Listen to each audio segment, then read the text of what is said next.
Are you sick of professional wrestling public access shows where two overgrown and really awkward guys are proudly displaying their wrestling action figures on their fold-out table? I'm here to say that Jason and I are here to save you from that painful and tedious, just the stigma of what a professional wrestling fan really is. Are you tired of webcam shooting, YouTube recording, no talent hacks that cheat you into watching a video? Then we're the wrestling show for you. Because we tricked you into believing that we are not hacks. Once again, I'm Eddie Brophy. I'm Jason Smith. We are Marks on Commentary. You can follow us on Twitter, MO Commentary, or track us down at markscommentary.com and give our podcast a listen. Hashtag Piranha Man.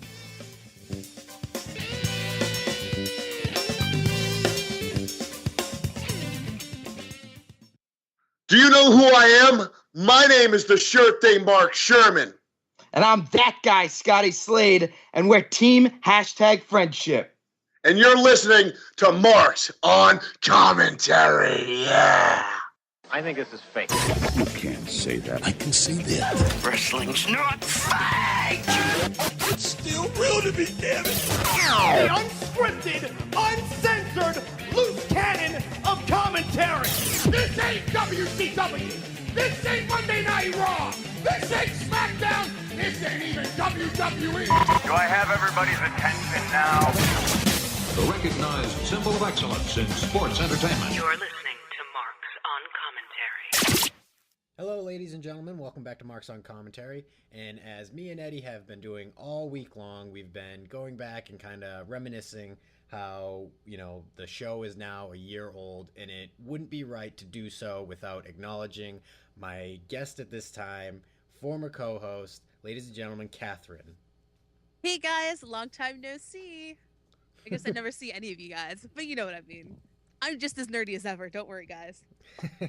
Now, I refer to you as Kathryn, but should I refer to you as KJ instead?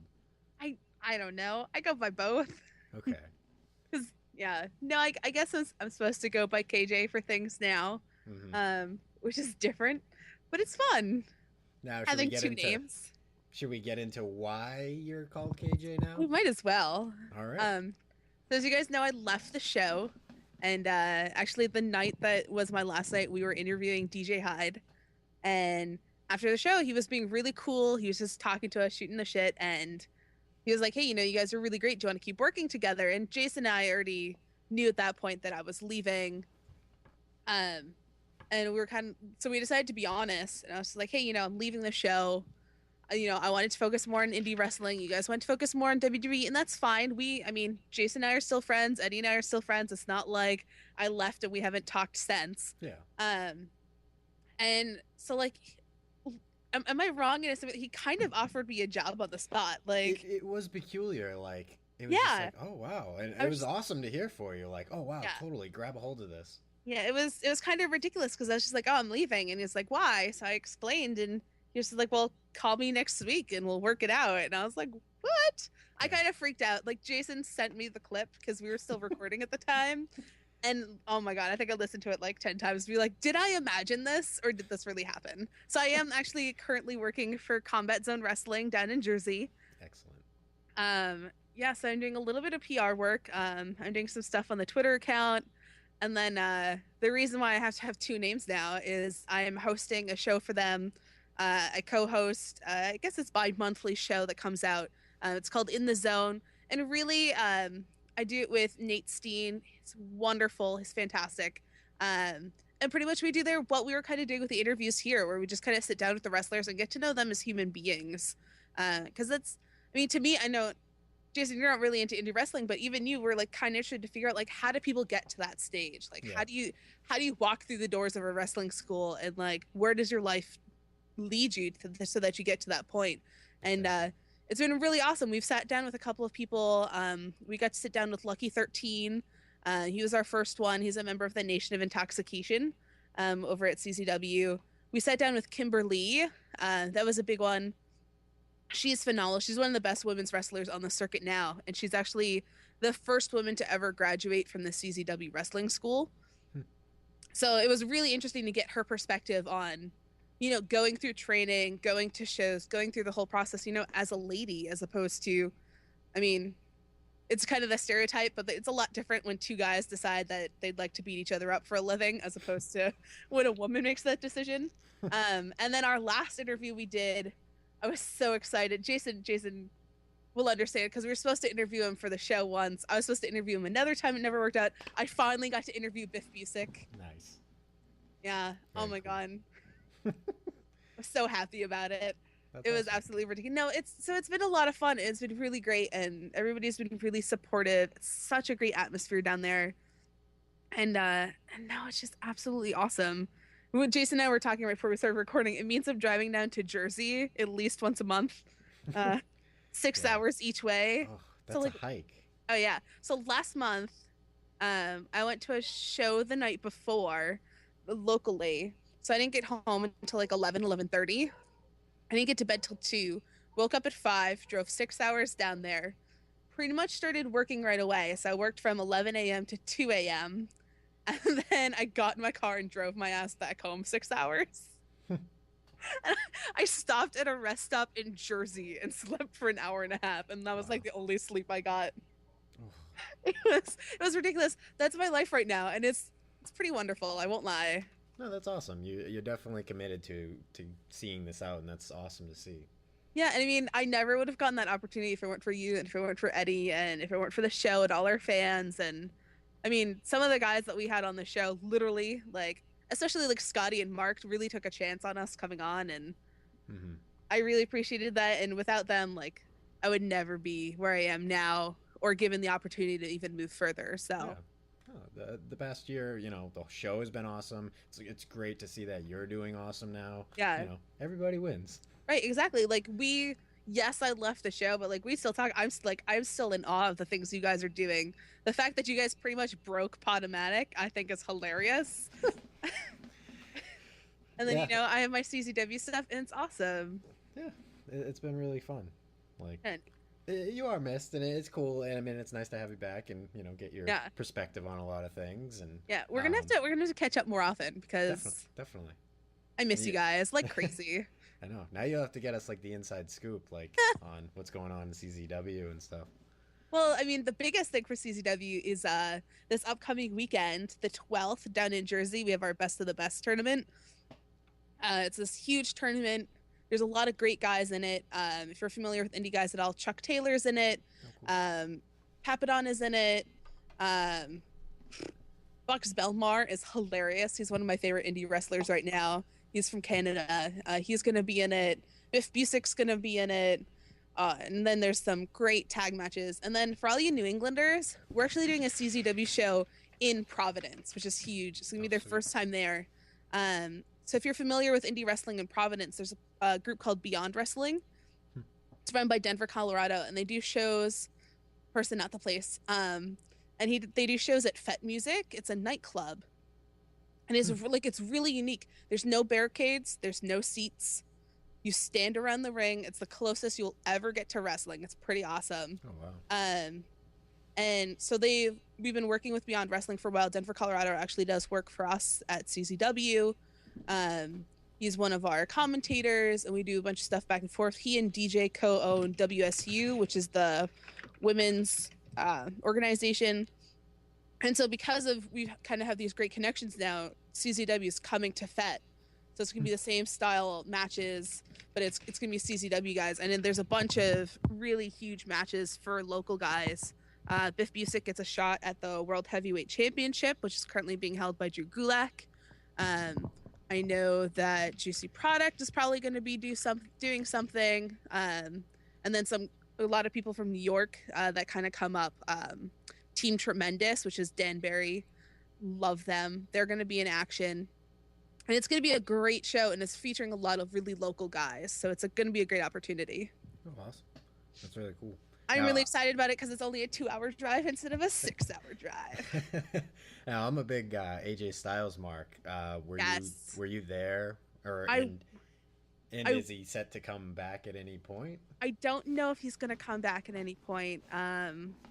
I kind of know things as they happen. I happen to know the card for the show in Providence, but that's because I needed to know a bunch of stuff. I don't know if I was there for when he was there. I didn't get to meet him, unfortunately. He was super busy and there was so much going on. And like, I'm a huge CZW fan. That's why I was so excited to start working there. And like DJ and the guys there keep laughing at me because I'm a huge fan and I always watch all the pay-per-views. And then now all of a sudden that I'm working there, I haven't watched a single one.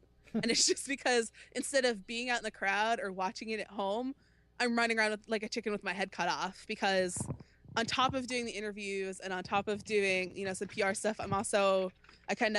Nate, one of his other responsibilities is that he kind of films and produces all the promos that go up on YouTube. So I'm kind of like his right-hand person. So like I run around and do that during the show. So we're chasing after people and trying to get them to do promos. And sometimes I'm at the merch table and and I'm just settling in now. Like I still have no idea what I'm doing half the time. So it's, yeah. Do you have like an official title or? Oh God, no. Or so you just unofficial staff? Yeah. DJ likes to refer to me as a runner, which is just because he doesn't know what else to call me. Every time I talk to him all the time, and I'm like, so what exactly do you want me to do during shows? Because I was just running around and helping people. He's like, whatever's needed. Fine, I can handle that. That's awesome. I've helped build the ring a couple of times, and I helped take it down. That's pretty fun. Like, if you've never had an opportunity to see how it's put together, it's really cool. Oh, wow. It's also really heavy. Oh, I can imagine. And most of the time I sit there going, I'm a lady. I'm not a wrestler. You're a man, and you are a wrestler. You can carry that. I'll carry this little pail of thumbtacks. So what was it like initially to like walk into that environment? Because you went from a fan to somebody backstage. Yeah, I actually kind of had the coolest like intro to it ever, which was I was going there in January. I had already worked out with DJ that I was going to start working with them, but I wasn't part of anything yet. And I was like, I'm going to be there anyways. I was planning on going down to the show. I went down with my friend Allie. And I was like, I'm going to be there anyways. Like, do you want me to do anything? And he was like, oh, well, why don't you just come help the setup crew and get to know people? And literally, like, they are the nicest people in the entire world. So you just go, they hand you a box to carry. Everybody shakes your hand. Everybody says hello. Everybody introduces themselves. There's like all I hear from other people about different promotions and different things is that it's all politics and who knows who and don't talk to certain people. And that is totally not the experience I've had there. Nice. Like, even like Drew Gulak, who's the CZW World Heavyweight Champion, comes up and shakes my hand and introduces himself. Like, Kimberly, who's one of the best women's wrestlers on the thing. Like, I interviewed her last show, and then I ran into her at another show to be honest. She came up, gave me a hug, talked to me for 10 minutes. Like, it's such a different atmosphere than what you expect, especially because of the reputation they have. Oh, wow. Like, he'll hate me for saying this, but Matt Tremont is one of the craziest hardcore wrestlers in the world. Like, I have never seen him in a match where he doesn't come out covered in blood and things sticking out of him. And, like, he is the sweetest person in the entire world. It's really funny. And it's like, it's a little hard to wrap your head around. That's awesome. Yeah, no, it's great. And so, like, my whole introduction to them has been phenomenal. I couldn't have asked for better. And, like, DJ's always helpful. He's always helping me get stuff done if I need it. I call him at least once or twice a month and just say, DJ, start from the beginning. Where'd we go? And he's like, oh, whatever. Like, we just talk it out, and he gives me feedback, and it's great. It's great atmosphere, and I really love it. That's so I'm cool. really happy there. Awesome. Anything you want to pitch? Anything coming up that we should know about, or? Other than, well, we have Best of the Best, and then we have the show on the 27th in Providence. And then we have another show in Jersey on the 10th of May. And then we have a show in Ohio. And then we have another show in Delaware, which is going to be Tournament of Death. That's an outside show. I'm so excited. It's like I just have a schedule on my wall of when all the shows and stuff I have to go to is. And they're just, I can't even remember them all. I have to check it 3 times a day just to make sure I'm in the right state.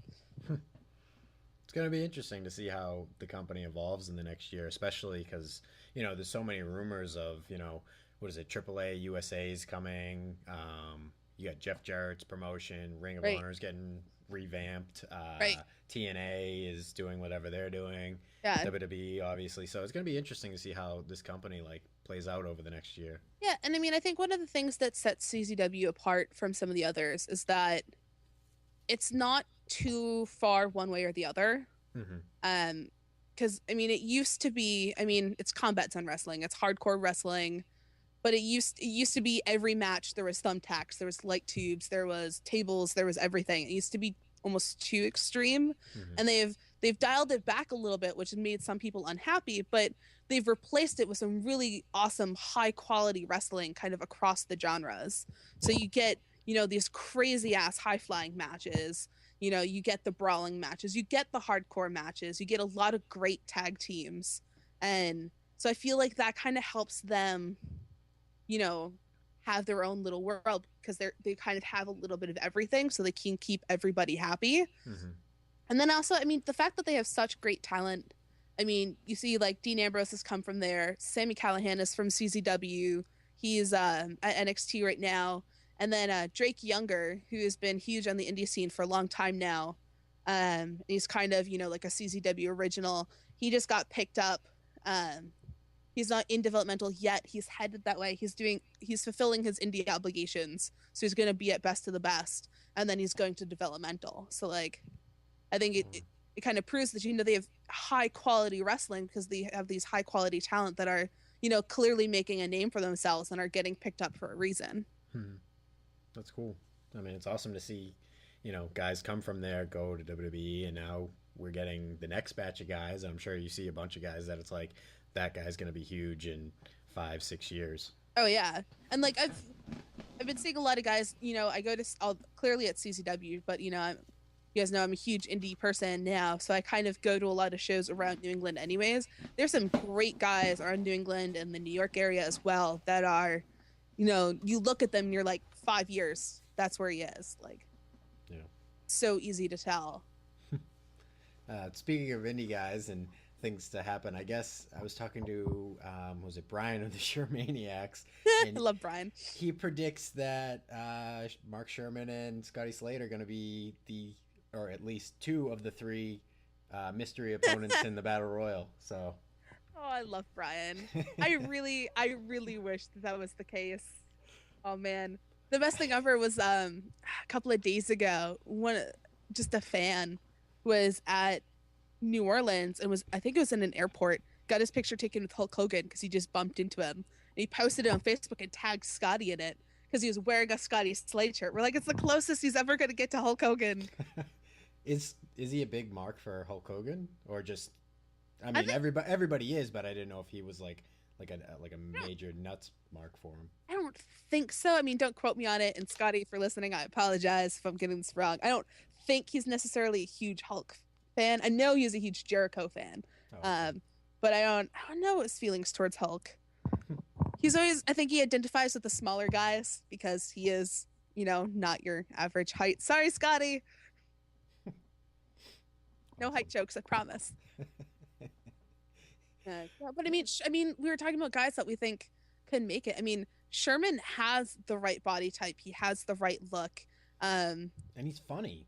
Oh yeah, he's hilarious. He's definitely capable of more, but him next to like a guy like Santino would be like, oh, I'd love to see a skit like that. Oh yeah.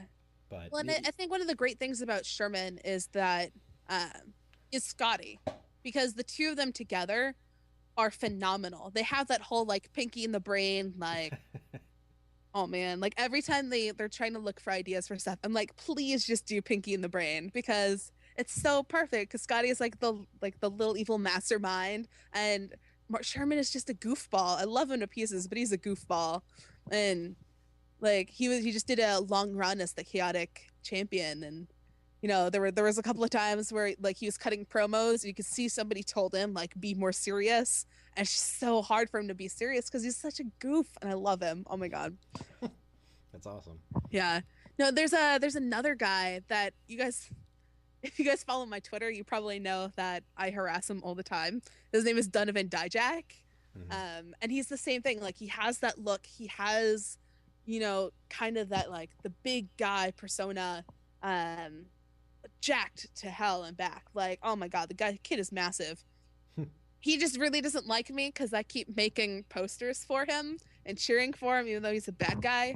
And most of my posters involve unicorns and kittens, rainbows. Excellent. He doesn't appreciate it, but.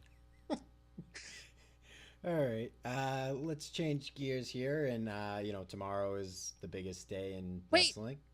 Is tomorrow something important for wrestling?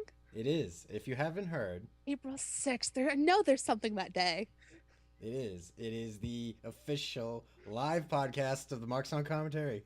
Well, clearly, that's the only thing that matters. No, tomorrow is WrestleMania. I'd like to hit you up. I haven't yet done it. What are some of your picks and predictions for this event? Oh, this requires me remembering all the matches. All right, Yeah. Tag teams. I really want Real Americans to win. All right. I feel like they've really proven themselves to be a solid tag team. I think the Usos, they were a good transitional team to have the titles, but I don't see them having a long run. Mm-hmm.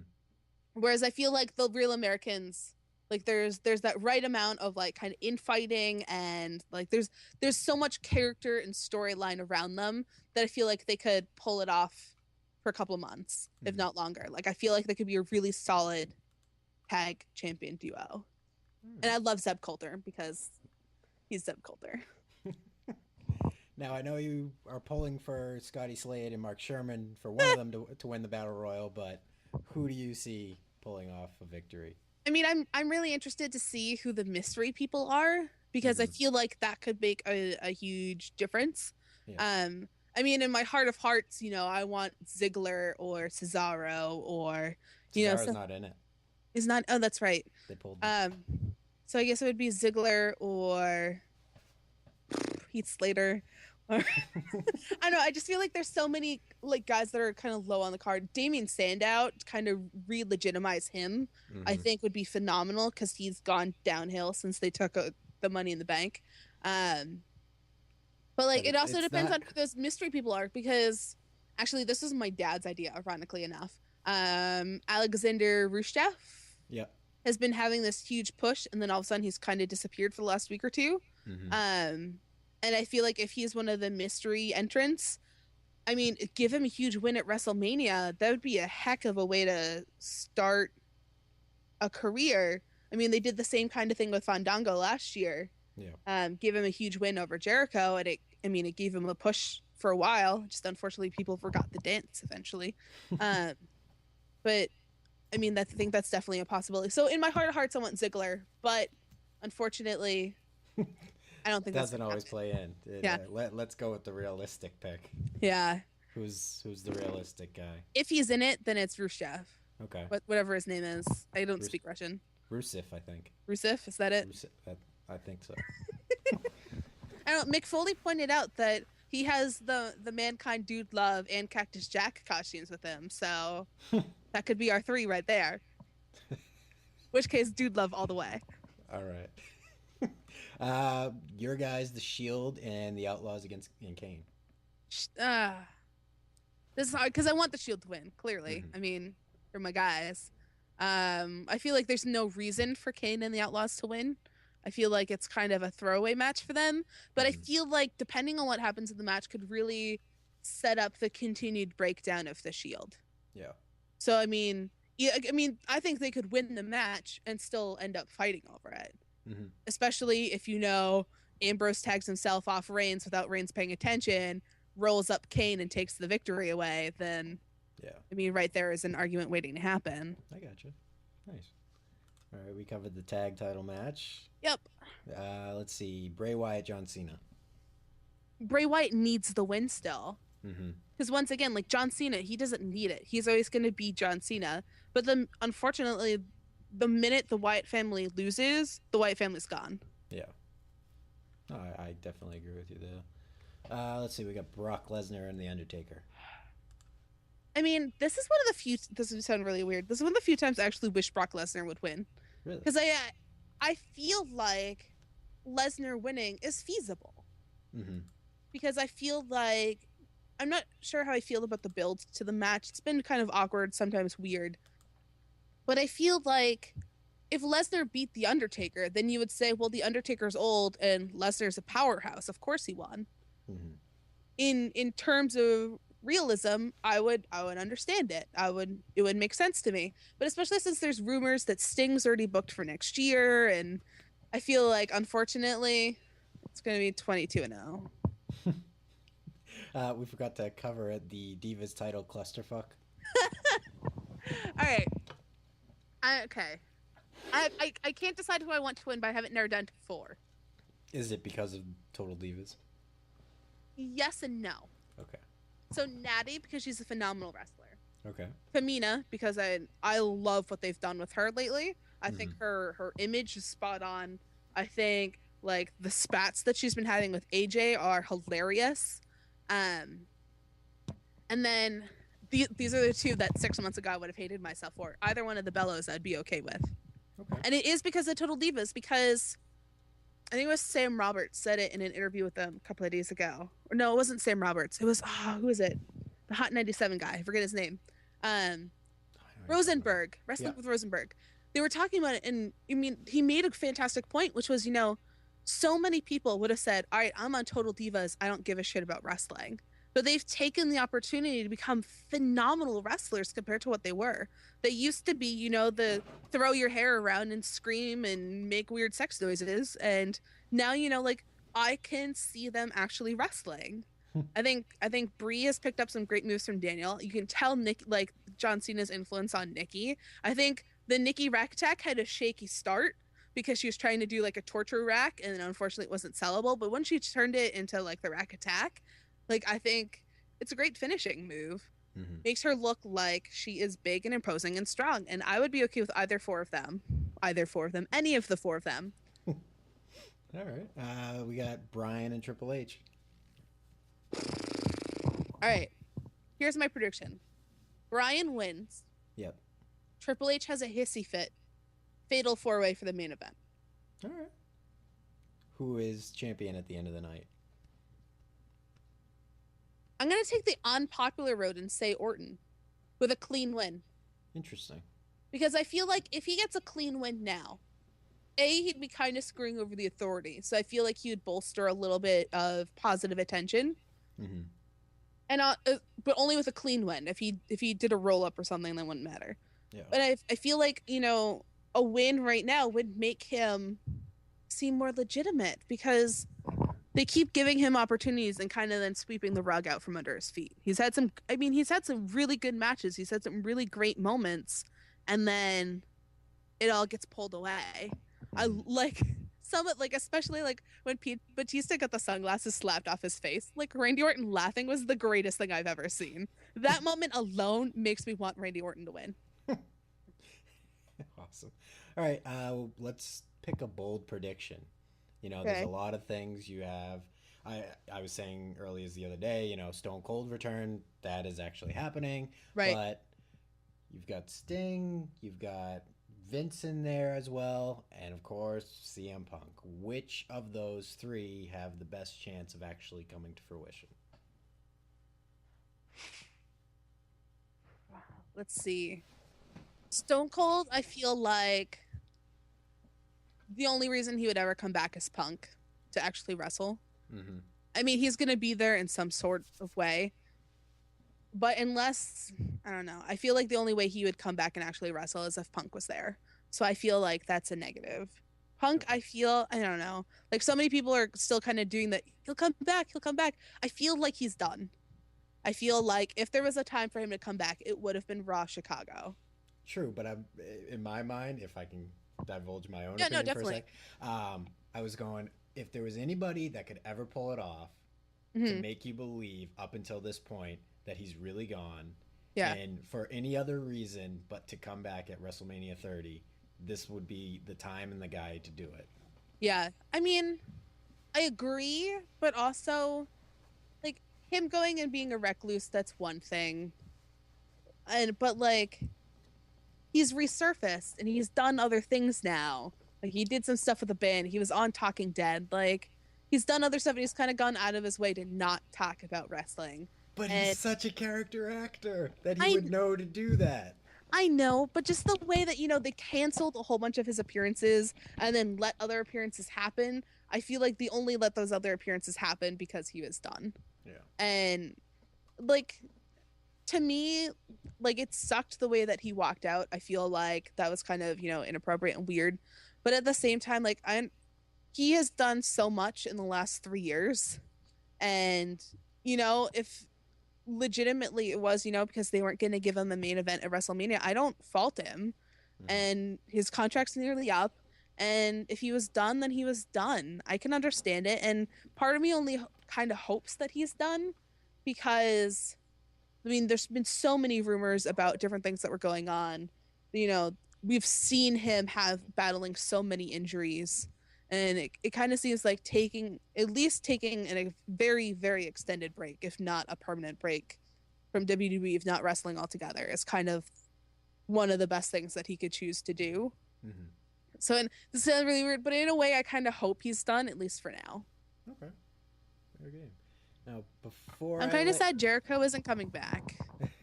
For that in there. I am curious because I guess a bunch of stars have been contacted. Well, he said that he was contacted and asked to come back, and he said no. Because he said, if he's going to come back again, that he wants it to be Chris Jericho is coming back, not, a bunch of people are coming back, and I think Jericho's there. Yeah. Which I understand. He's deserved the ability to say, Chris Jericho's coming back. I get you. Let's see. Did we finish up what you thought the bold prediction might be of the three? So I guess my prediction is Vince. Okay. I don't know if it's going to happen at WrestleMania or Monday Night Raw. Okay. I feel like there's a very strong possibility it could be Monday Night Raw. Vince comes out and rips Stephanie and Triple H a new one and takes control of the company back. Okay. I'll buy that. Because he has been, he goes for a long time being absent, but he has been suspiciously absent during the entire Authority thing. Pretty much. Aside from that one, holding up the two titles with Orton, he's been pretty much gone. Right. So. Which, I'm sorry, how long ago did they, combine the titles? Why is he still hulking around 2 belts? I think they want to get marketability out of it still. You've got WrestleMania coming up. They'll sell a bunch of those replica belts. That's true. I'm sure they have a bunch of those in stock. And to me, one of the problems would also be is that, the heavyweight belt is such an iconic belt. And then they just spent a shit ton of money designing a new one. Mm-hmm. So, either way, you're screwed if you get rid of one and you're screwed if you get rid of the other. I think it's time to retire the gold belt. I think it's played its purpose and it's been devalued almost over the past couple of years. So that's true. So that's just my opinion.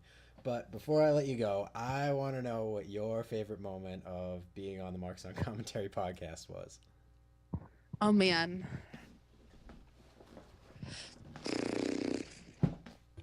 Oh, this is so hard. Does it have to be a favorite moment on the podcast or a favorite moment that arose specifically because of the podcast? Either or. Okay, so I'm going to say my favorite moment is when you and Eddie started harassing me about how sweaty Mark Sherman is after hugs. And I proceeded to go to Chaotic Wrestling a couple of nights later, and Mark Sherman and Scotty Slade were walking through the audience and made sure to mention really loudly that they needed to start selling sweaty towels because there's at least one sloppy broad who would buy one.